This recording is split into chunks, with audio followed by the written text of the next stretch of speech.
inevitável quando estamos no cartódromo de Évora entrevistarmos, porque ele corre em casa, Frederico Peters, que aceitou o nosso convite para nos deixar aqui algumas impressões numa altura em que termina a sua temporada de 2019. Por isso, para já, Frederico, aquilo que te pergunto, porque sabendo que este ano apostaste num projeto ligado à Fórmula 4, inicialmente para a Espanha, e quando demos por ti já estavas a correr quase do outro lado do mundo.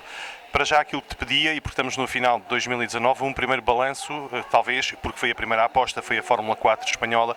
O que há a dizer dessa experiência de correr em Espanha na Fórmula 4?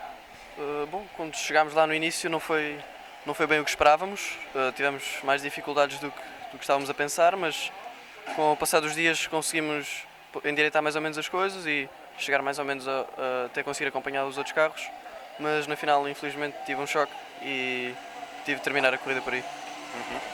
Mas a Fórmula 4 e nas expectativas que tu tinhas, depois de ter terminado já a tua carreira a nível de karting e apostares no passo seguinte, correspondeu às tuas expectativas esta Fórmula 4 que vamos dizer um conceito europeu, para depois falarmos então do asiático, mas em relação às expectativas tuas e do teu pai, chegaram a corresponder realmente àquilo que vocês esperavam? Sim. O carro estávamos com algumas dificuldades no início, mas era mais ou menos aquilo que tínhamos planeado. E a competição, quando te apercebes, era mesmo aquilo que vocês tinham pensado e foi aquilo que acabou por acontecer? Ou encontraram algumas dificuldades que não estavam no vosso conhecimento? Não, correu tudo bem, faltava um pouco de andamento. Obviamente era a minha primeira corrida, os outros pilotos tinham muito mais experiência, mas até não correu mal. E a adaptação para uns adversários com um ritmo diferente, com outras idades também, como é que foi a adaptação para, ainda estamos a falar da Fórmula 4 espanhola? Tive apenas uns poucos dias na corrida para conseguir adaptar-me e conseguir recuperar uma grande quantia de tempo, mas não consegui obviamente chegar à liderança. E em relação a essa Fórmula 4 espanhola, está terminada para já, portanto não vais voltar a correr? Correto. Isso mesmo. Entretanto surge a oportunidade, uma oportunidade que vocês não quiseram desperdiçar de fazer a Fórmula 4 ou asiática, será assim? Como é que surge? Quando é que tu te apercebes em relação a essa situação e no fundo os desafios que te surgiram? Foi alguns meses após a corrida em Espanha, fomos contactados com uma bela oferta para correr lá na Ásia, que aceitámos a oferta, correu bastante bem e já repetimos várias vezes e planeamos ir lá outra vez. Em relação a aí, já estamos a falar da Fórmula 4 mesmo, o conceito é o mesmo, carros também à partida, o conceito é o mesmo, mas estamos a falar de um outro nível de competição, vamos a falar a nível da Ásia, também circuitos como os da Fórmula 1, o que é que nos podes dizer que caracteriza essa Fórmula 4?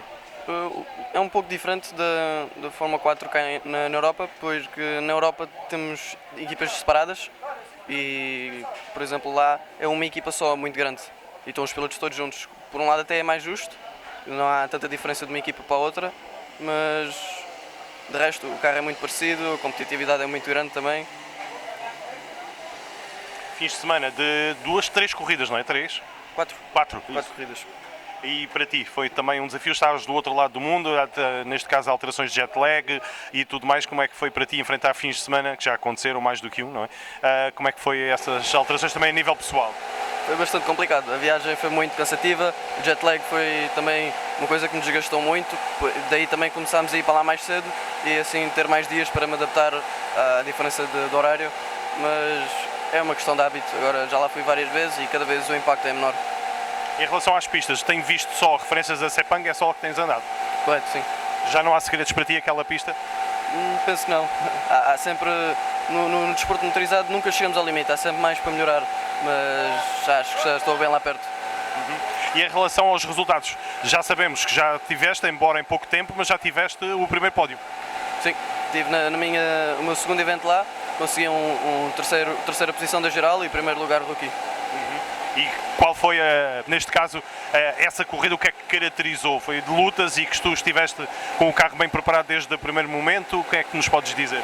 Não, tivemos um pouco com dificuldades para encontrar o setup perfeito para o carro e foi mais uma corrida de recuperar, arrancar atrás e conseguir recuperar lá para a frente. Basicamente foi por aí. Entretanto, também já vimos algumas filmagens também de alguns toques a nível dos adversários. Notas a nível de agressividade algo diferente em relação àquilo que estavas habituado ou são coisas só de corrida como aquelas que te aconteceram? Exato, é coisas que já estamos habituados. Não são adversários diferentes, Não. iguais aos outros? Não. Muito bem. Em relação a esse mesmo campeonato, a tua opinião a nível de organização, porque é outra realidade, há algo mais a apontar ou são situações que tiveste de adaptar também a nível de regras ou a nível de organização, tudo certinho, à altura certa começava ou há alguma coisa a apontar? Não. Tudo muito bem, horários cumpridos, regras cumpridas, impecável. Muito bem. Aquilo que nós nos apercebemos também e daquilo que foste passando nas redes sociais, tu para o teu carro tinhas uma equipa dedicada em exclusivo ao teu carro, é assim? E eram assim em todos os eventos ou era para cada evento tinhas alguns mecânicos que iam mudando? Não, a minha equipa, como tu disseste, o meu grupinho tinha os meus 2 mecânicos e o meu engenheiro e por vezes trocámos de engenheiro, mas os mecânicos sempre os mesmos.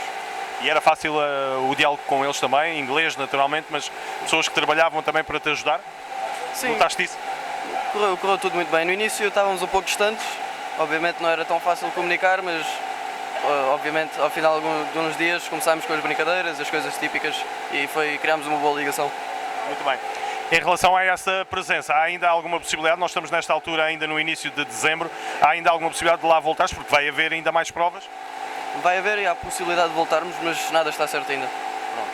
Encerrando 2019, o que é que vem aí para 2020, o que é que tem combinado com o teu pai? O objetivo seria fazer uma época lá na Ásia, Sim. mas ainda nada está garantido, ainda nada está acertado. E era a aposta única da vossa parte ou a nível da Europa voltar a fazer em Espanha? Não. Era apenas fazer o campeonato asiático, se conseguirmos. E é isso à partida. Também pode obrigar a algumas alterações também a nível pessoal, passar mais tempo lá, como é que vai ser conciliar também com os estudos?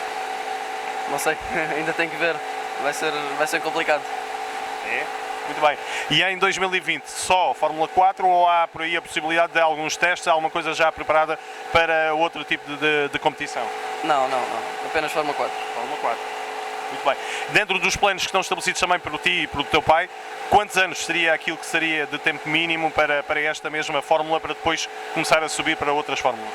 Não sabemos ainda. O objetivo por agora na nossa cabeça é completar uma época e ver como é que corre. Muito bem. Última pergunta. Kart em Portugal, fizeste e muito bem, subiste os degraus todos que eram necessários em Portugal. Sabendo que há eventos únicos também em Portugal, como a Taça de Portugal, pergunto-te regressar ao karting em Portugal. É uma hipótese para 2020? Duvido muito. Nada está certo, como já tinha dito, nunca se sabe, mas em princípio não. Muito bem. Frederico, obrigado. Felicidades então para 2020 e vamos continuar a aguardar notícias tão boas como têm sido até agora. Obrigado. Obrigado.